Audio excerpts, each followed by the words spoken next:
Hello and welcome to Lost Love Chronicles.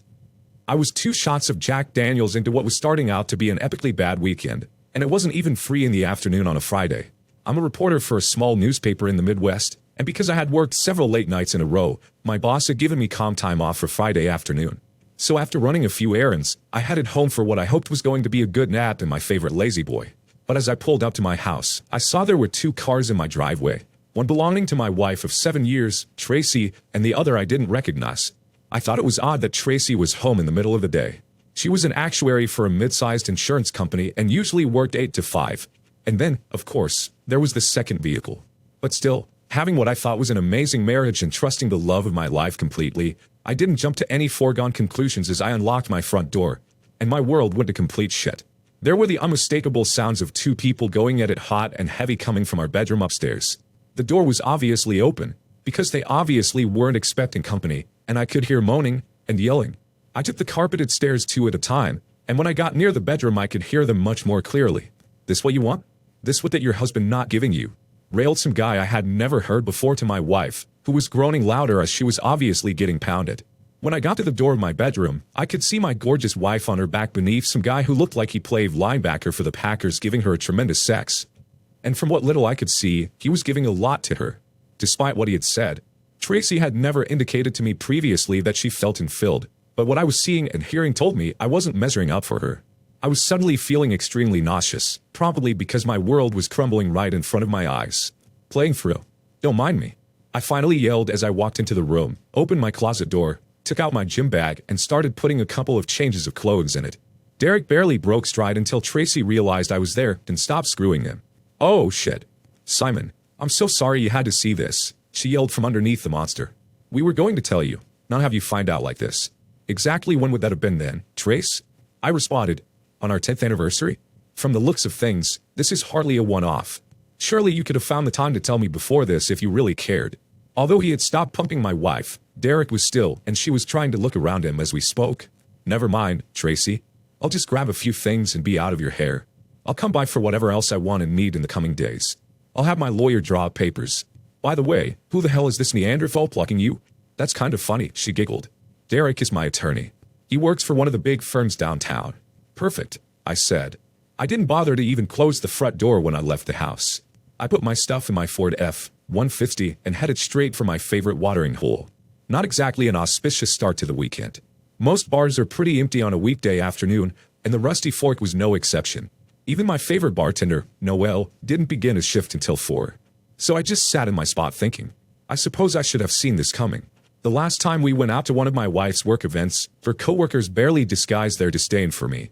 And I felt toward the end of the evening that she was starting to agree with their assessment of my job and my ability to support her in the style to which she'd like to become accustomed. Tracy made no qualms about talking about how her job paid twice as much as mine. We had a terse discussion about her behavior on the ride home that night, and she pushed it off on her being somewhat tipsy. I wasn't happy with that explanation, but as someone who doesn't hold grudges, we were okay a few days later, or at least I thought we were. So here I sit at the bar. I know I should probably be out making sure to move half of our money over to an account in my name only, but right now I could give a shit. My credit card is in my name only, which means I can spend the rest of the night getting shit-faced before sleeping it off in my truck. I'll find a hotel or an apartment to rent tomorrow. Tracy and I met at a major Midwestern university. We dated for our junior and senior years before I asked her to marry me. We knew that unless I could get on at a major newspaper in a major city, she was probably always going to out-earn me. But we both agreed that everything we made was ours, not that there would be a hers and mine. And that's what I thought we had until recently. I don't know how much of her attitude is because of her coworkers, but apparently she has lost her respect for me completely. And as for her love, well, today showed me exactly where I stood. Noel greeted me when he came on at 4, and was mildly surprised at how early I was there. I gave him the Reader's Digest version of my earlier afternoon, and handed him my pickup keys with instructions to pour me into the vehicle's cab when I was done, but not to give me my keys back until I woke up tomorrow. "That's harsh, dude, finding out that way," he said to me while we talked. At about 9 p.m., I wasn't feeling any pain, let alone my extremities, when a state trooper showed up in the bar. He ambled over to Noel behind the bar and asked him if a Mr. Simon Tillerson was on the premises. Noel, of course, pointed over at me. The trooper then ambled over to me. He was very good at this ambling thing, I thought in my fogged brain, and said he had some news he regretted he had to tell me. My wife and a Mr. Derek Biggs were killed on the road about 3 hours ago when a semi blew a light in town and drove over the top of Mr. Biggs' BMW convertible. Authorities have been trying to find me for 3 hours before one of my acquaintances told them about my favorite bar. Screw me, I yelled. Drinks are on me. There is a God in heaven. The cheer went up for my announcement. Trooper Reginald Masters looked like he'd seen a ghost. I don't think he was expecting glee from the new widower. Mr. Tillerson, I get that you must be in shock, but... Not shock, buddy, ecstasy. I wailed in my drunken state. The reason I'm so screwed up is because I caught the two of them screwing in my bed this afternoon. I was going to leave the witch. Screw her dead body. This couldn't get any better. The trooper still looked appalled. I couldn't care less. Normally we lie for the next of kin to identify the body, just to be completely sure it truly is that person who is dead, but I don't think Mr. Tillerson is going to be of any help tonight, Masters said to Noel. Could you make sure that someone leaves him the message to go over to the morgue tomorrow? Noel nodded affirmatively. I may have been drunk as a skunk, but I completely understood what was going on and what Masters had told me. And even though I knew that I would miss my wife when I sobered up, she had cheated on me and was going to replace me. So right at that moment my anger at Tracy outdranked any love I still had for her. I woke up stiff and sore in the cab of my pickup the next morning. I probably looked like shit too, but I staggered back into the bar to pick up my keys and drive to a hotel.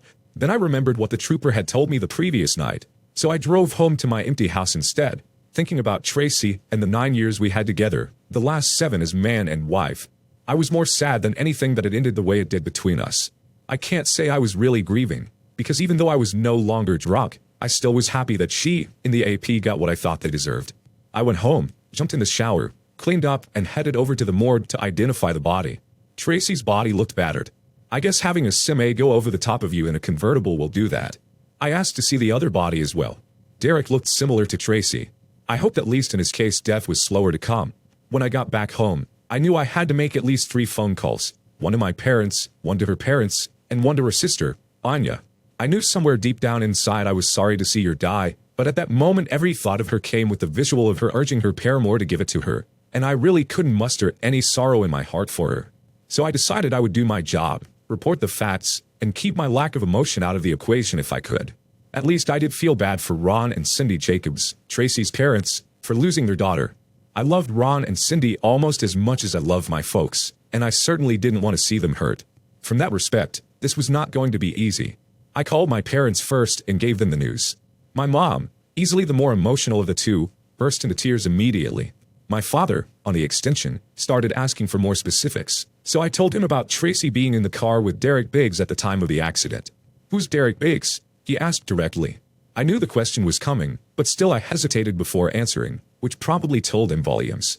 An attorney friend of Tracy's, I answered. My father is a very smart man, and very perceptive. He didn't miss a beat.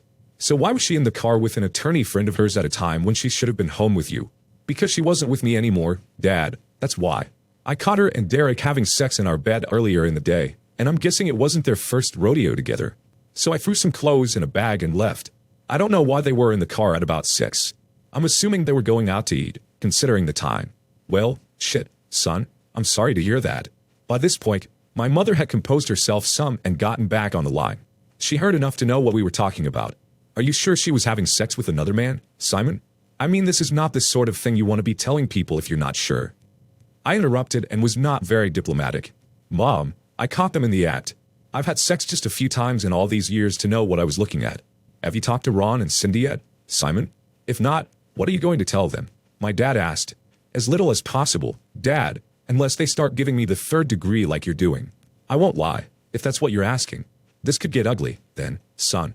Remember, they're your in-laws. Show them the respect they deserve. Yes, sir, I responded solemnly. The phone call to Tracy's parents went eerily similar to the one I had with my folks. While her mother fell to pieces, my father-in-law immediately picked up on the fact that she was in the car with another man at the time of her death, when she was usually with me at that time of day. Is there something you're not telling us, Simon? I heard Ron say as Cindy bowled in the background. At 6 on a Friday night, Tracy should have been with her husband, but she was in a car with another man. This equation's not adding up, son. All right. I half yelled, half croaked into the phone. Tracy was running around on me. I caught her in bed hours earlier with the guy she died with, and I gathered some things and I left. I guess they figured at that point they had nothing to hide anymore, and were going out somewhere together. You caught them together? In bed? In your house? Ron sounded incredulous. He was having a tough time believing the daughter he was just told was dead was also cheating on her husband and died in the car with her lover. Yes, Ron, yes. And right now I'm so mad at her I'm actually happy the two of them died. The witch and her lover got what they deserved. I knew I shouldn't have said that last part to her father, however true it was. He started to yell at me on the phone until I interjected quietly but forcefully. He was ridiculing me, Ron, while he was screwing your daughter, and she was going along with it. She demanded you give her his big tool. Yes, your daughter and my wife. I guess this saves me the trouble of divorcing her. She won't be buried in my family's plots, and I most certainly won't want to be by her side when my time comes. So just tell me the name of the funeral home your family uses, and I'll make sure the body is taken there. I'll handle all of that part of it, and the financial side. You and Cindy work out the rest, like the viewing. Obviously, I won't be there.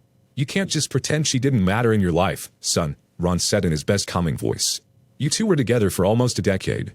You can't tell me all that can be erased. It can and it has, Dad, I responded. We were done the minute I saw her with Derek Biggs in our bedroom. Why should her death change the way I feel? Surely someday with some time, you'll feel different about this, and wished you had said a proper goodbye, Ron said in almost a whisper. Don't think so, I said just as quietly. The funeral service was done in Ron and Cindy's home church, the same church where Tracy and I made our vows before God and both families that we would love, honor, and cherish each other. The irony wasn't lost on me. I thought about attending for maybe 10 seconds before the anger started to well up inside of me. Did you ever want to choke the shit out of a dead person? That's where I was. My attending the funeral might have made Tracy's parents feel better, but would only have served to make me more angry, and believe me, I had more than my share's worth. About an hour after I figured the service would be over, I got a call from Tracy's sister, Anya. I knew this wasn't going to be pleasant, but I suppose she needed to vent, especially if her parents hadn't told her the complete story. Tracy was right. You are a piece of shit. You're a small man, with small dreams, and you have a small tool. You write small stories for a small newspaper and have a small future. I always wondered what took her so long to start cheating on you. Well, pleasant day to you too, Anya, I replied in greeting.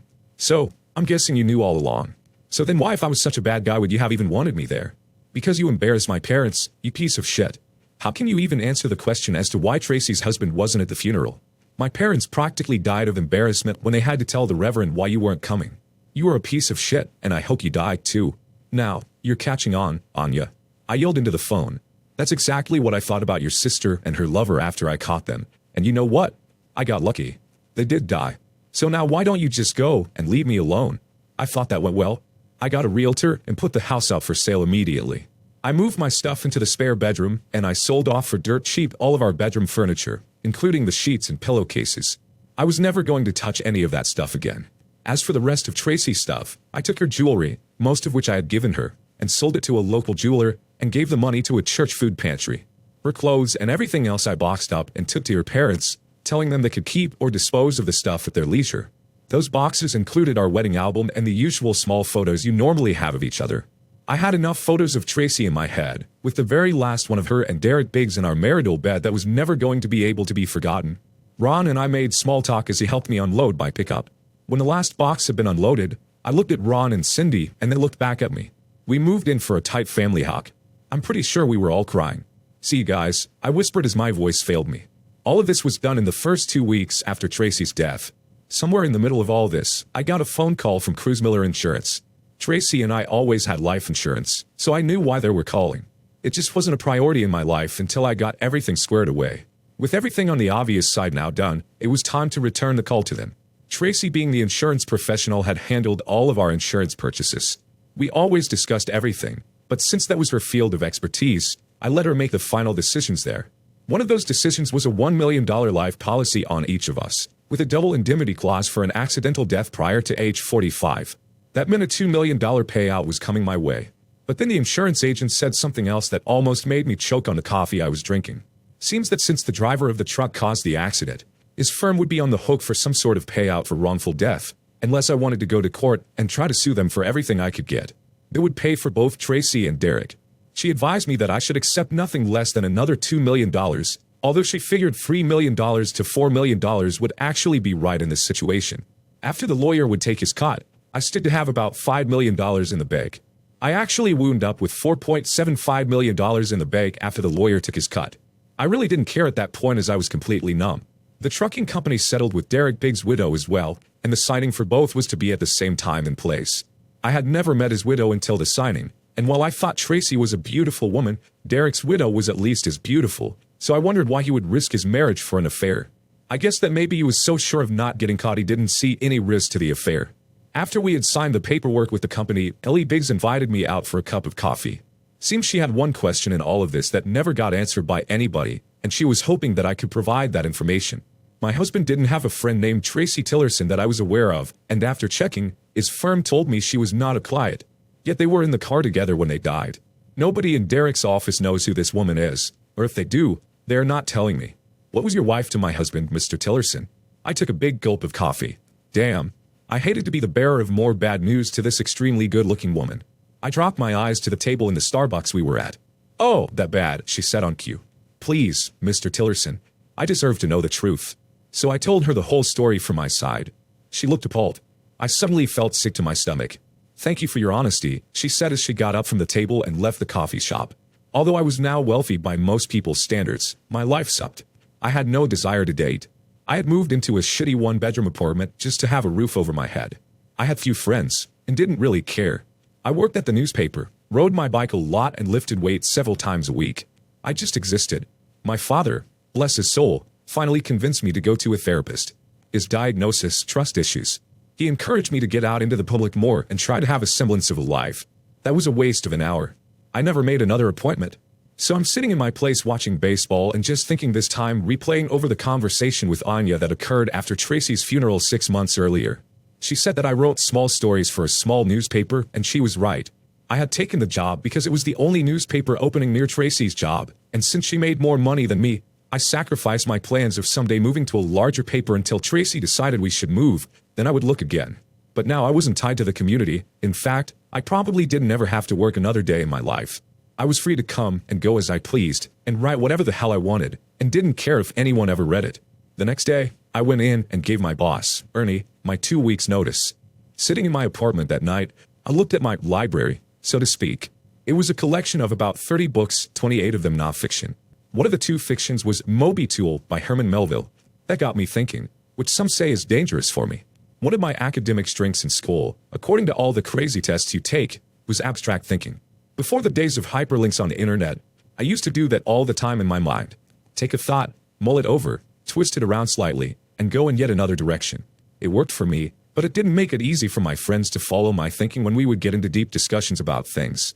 And they learned never to ask, what if, when I was around. 10 minutes later, it occurred to me that Tracy was always going to be my white whale, and I had to hunt her. But I would do it with the written word. And that's how it started. I sat down at the computer and composed my first fiction story since 8th grade. The Derek Biggs character was killed off, and the Tracy character got severely punished by life. It took me 2 full days to write it, edit it, and polish it, but for the first time in half a year I felt energized. I still couldn't punish Tracy in real life, but I could in my head in this story. I went on to write 17 more short stories over the next 2 months, changing things up but keeping a couple of constants. The Derek character always was killed off, and the Tracy character always got her comeuppance. Damn, that felt good when I would complete one, set it aside, and then read the finished product. And then I happened back to Moby Tool. It was an actual book, with a cover and bound pages. I can do that, I thought to myself. Yes, I could, and I did. 6 months later I had my first novel, a historical romance, of all things. Of course, the Derek character got killed off, quite viciously I might add, and the Tracy character was again humbled. I thought it was pretty good, and apparently a publisher did, too. The deal I got wasn't so great, but at least I didn't have to pay to have it self-published. I'm not sure how things got done, but somebody else besides me liked the book, and the publishing company actually did 2 more runs. The company wanted a second book, and doubled the money, so, what the hell, I did another. This one was a murder mystery, and yet, the Derek character was the victim, and the Tracy character got caught and jailed. Again, I was feeling much better with life after completing the book, and the strong sales didn't hurt my feelings either. In my mind, it was like a lot of people were agreeing with my feelings about Tracy and Derek. I had a second publishing company come after me after the success of the second book, and they offered me a free book deal at again double the money. Considering I was already a rich man, although nobody knew it, I didn't need the money, so I gave the first company the right of first refusal to match the deal. They quickly agreed, so I stayed with them and gave them 3 more books over the next 18 months. Each book used the same basic storyline, although I did change the scenarios, and in the third one I even tried some humor. All 3 were hits, but most importantly to me, I kept feeling better about myself with each book finished. I knew I was never going to be able to get any of my questions about what she did and why she did it answered, so this was as close to any satisfaction I was going to get. Like the old song says, love the one you're with. I signed another free book deal with my publisher, again with my price doubling, and this time they had some bigger news. Seems that one of the movie studios was looking to make at least 2 of the books into feature films for some incredibly nice pocket change. They even wanted my help with the screenplay. What the hell, sure, I said.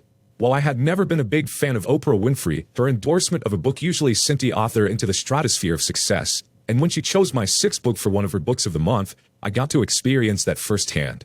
It was amazing, and not only was I now a successful author, but I was now being recognized in public. Obviously there was a downside to that, but I guess that's sort of the price of success.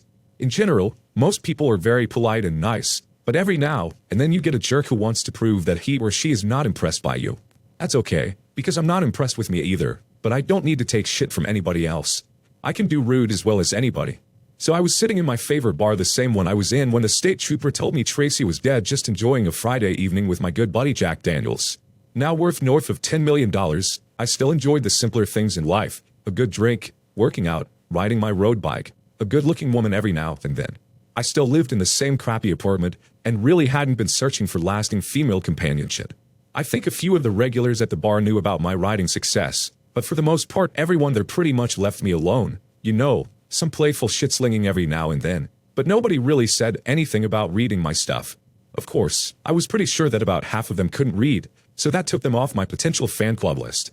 Noel, my favorite bartender, knew about my success, and we would occasionally talk about it or something I was working on, but he was a good dude and apparently kept his mouth shut about me. Of course, the fact that I tipped him $20 every time I was in the place probably contributed something to that. I was watching the television screen closest to me, listening to the background music, and in general not paying attention to life when 2 women were suddenly alongside me at the bar. They were both attractive, I guessed in their mid-30s like I was, and were dressed in jeans and regular tops. They weren't trying to impress anybody, obviously, but there was something about the one farthest from me that seemed familiar. I knew why as soon as she started talking to me. You don't remember me, do you, Mr. Tillerson? She asked as her friend leaned back on her stool so we had a clear line of sight of each other. Truthfully, I didn't at first, then it clicked. I was looking at Ellie Biggs, Derek Biggs' widow. I had only met her the one time, at the settlement signing when the trucking company paid us for killing our cheating spouses, and at that time I confirmed for her that yes, her shithead husband was cheating on her with my wife. I most certainly do remember you, Mrs. Biggs. It took me a minute, however. How have you been? You certainly look great, if you don't mind me saying so. Ellie blushed and looked at her friend. Then she looked me straight in the eyes. I am much better than the last time you saw me, and honestly, I have you to thank for that, at least from an emotional standpoint. You see, Derek's death left me about $2 million richer, but I was a total mess when he was killed. And then on top of that I found out he was cheating on me. I was both sad and angry, particularly angry that I would never get to tell that cheating prick what I thought about him. Then one day Rachel here brought me your first book. She had seen your name on the cover and remembered it from my account of our meeting. At first I started skimming it, realizing you were writing about our worthless spouses and you just kept drawing me in. When Derek's character was killed off, I can't describe the feeling of relief I had. Then when Tracy got hers, I felt vindicated, for lack of a better word. That was the best I had felt since that horrible day. Since then, I've read every single book you've written. This may sound stupid, but they make me feel better about myself. And I usually giggle like a schoolgirl when Derek and Tracy get theirs. That's kind of how I feel when I finish writing one. I relate it. I'm glad I could help you as well. Considering how well they've sold, I'm guessing there must be a lot of people who can relate to what we've been through. I honestly never considered writing for a career. Hell, I hadn't written fiction since 8th grade. And maybe since I really didn't have to write, since I had my settlement money and a lot of insurance money, maybe that helped things flow out of me. I guess I'll do it as long as it feels good. The 3 of us shifted over to a table, and I bought a couple of snack trays to munch on. We talked until midnight, when the ladies said they needed to get going. I told them I honestly couldn't remember having a nicer night in quite some time, and asked if we could do it again in the future. How about next Friday night? But we start off with a real dinner first. On me. I asked. They both accepted. I met them at my favorite Italian restaurant the next Friday night, and we again had a good time. Both women were pretty. Ellie had long blonde hair and blue eyes and a curvaceous figure, while Rachel had long black hair and was built more like a volleyball player with long, toned legs, a solid bum, while Rachel had on a short, clingy skirt that nice showed off her best assets. Truthfully, I felt slightly awkward having the 2 best-looking women sitting at my table. Oh shit, What a lie. I absolutely loved having the two best-looking women in the restaurant sitting at my table. We enjoyed an excellent meal and good conversation as I got to know the pair, but as the restaurant had a filled waiting room, I didn't want to keep anyone waiting, so I suggested we leave the table and get an after-dinner drink at a club about 10 minutes away. Rachel begged off at that point, and I agreed to drive Ellie home after the drink. The bar at Stella's was only half filled, so it was easy for Ellie and I to converse. The first thing I asked her was if she or Rachel was the winner. Did the winner get me? Or did the loser? Apparently she didn't give me enough credit for knowing how the female mind worked, because she blushed a deep red. I was the winner, I hope, she stammered quietly. Actually, I think I'm the winner, but I was the winner when you both sat down with me. I think every single guy in the restaurant wanted to beat the crap out of me for hogging the prettiest two women, I said. Ellie blushed deeply again. Can I tell you something? And you promise you won't get mad at me? She looked at me seriously as she scrunched up her nose. I nodded cautiously, not sure where this was going.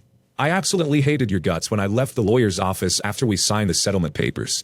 I knew that you had nothing to do with Derek cheating on me with Tracy, but in my mind the fact that you knew, and I didn't put you one up on me, and I didn't take it very well with everything else going down. I kind of felt like you were holding out on me as well. I got that vibe, and I totally understood it. Besides, the two of us getting together after our cheating spouses get killed. Oh come on, that's ridiculous. That kind of stuff only happens on the Hallmark Channel. So I let you walk away without even saying goodbye. So a year later Rachel hands me this book, Ellie went on, and it's obvious you were pouring your heart out in the pages, and it was obvious that it was about the affair between our spouses. And it was like someone opened the curtains and let the sunlight in when they got theirs. You completely got it. I have been seeing a shrink for almost a year, and he noticed the change in my attitude right away. So I gave him the book to read, and at my next session he said, and I quote here, "Pardon my French, but this guy's a genius." Well, if I'm some kind of a genius, then why am I living in a hole in the wall with more than $10 million in the bank? Ellie looked stunned. I knew you had your settlement money in the big insurance policy, but I didn't realize you were doing that well for yourself. Why are you living like that? Because when you are by yourself and afraid to trust anyone, money doesn't mean a whole lot, I answered. Basically, I'm a simple man with no big vices. I don't have to work, if you want to call my writing work. I don't have anybody to share my life and my money with.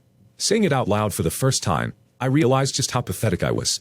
I was basically living my life in a fantasy book world where I made Tracy and Derek pay for their cheating ways every 6 months or so. Yes, it was fun, but in reality I wasn't really living, I was merely existing. I don't know how long I sat at the table staring at nothing, hearing nothing, feeling nothing, until suddenly I felt electricity coming from my lips. Rather, the electricity was coming from Ellie's lips, which were plastered up against mine, with her tongue soon finding its way into my mouth. I returned her kiss like a man in a desert finding a sip of water. We stayed joined at the lips for probably 30 seconds, and when she pulled away, she told me I needed to pay the tab and take her back to my apartment. I did so like a man awakening from a dream.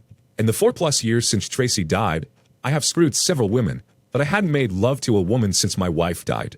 I knew from talking with Ellie that she'd had a few men since Derek, but not a lot either, so I took it real slow and gentle. The kisses were deep and meaningful. We ran our hands over each other's bodies slowly, truly feeling with our fingertips. I mean, Stevie Wonder would have been proud of us. Then when it came time for the main act, we had an amazing and wild sex. I lost all sense of time and space for a second there, and when I regained my senses I was gently laying on top of Ellie, mostly supporting myself with my arms, which were beginning to quiver from the strain. I rolled us gently to our sides so we were facing each other as she slowly opened her eyes while still gasping for breath. Wow, she mouthed at me with no sound coming forth. We lay looking at each other silently, playing a little kissy face like teenagers. Finally she spoke. I completely understand what you have told me, and all I can say to you is if you let me in and trust me, I will prove worthy of your trust every day for the rest of our lives. If that's a proposal, I accept. No, we didn't get married after one great night in the sack, but that night was the beginning of the rest of our lives together. We tied the knot about a year later, once we were both sure we had put our personal issues behind us. We moved into a big new house we had built in the country, which featured 5 bedrooms, one for us and one each for the 4 children we planned to have. We built a guest suite as well, so we could have frequent visitors. And I learned how to write about other things in addition to the Tracy and Derek revenge stories. Once I started dating Ellie, we both found I didn't need to continue to punish the pair in words, but since it sold well and was still fun to do, I still wrote 1 or 2 a year, much to the delight of my publisher's accountants. The karma train had been good to me, so I was glad to add a few passengers along for the ride. Dear listeners, please share your thoughts in the comments section below, and don't forget to like, share, and subscribe.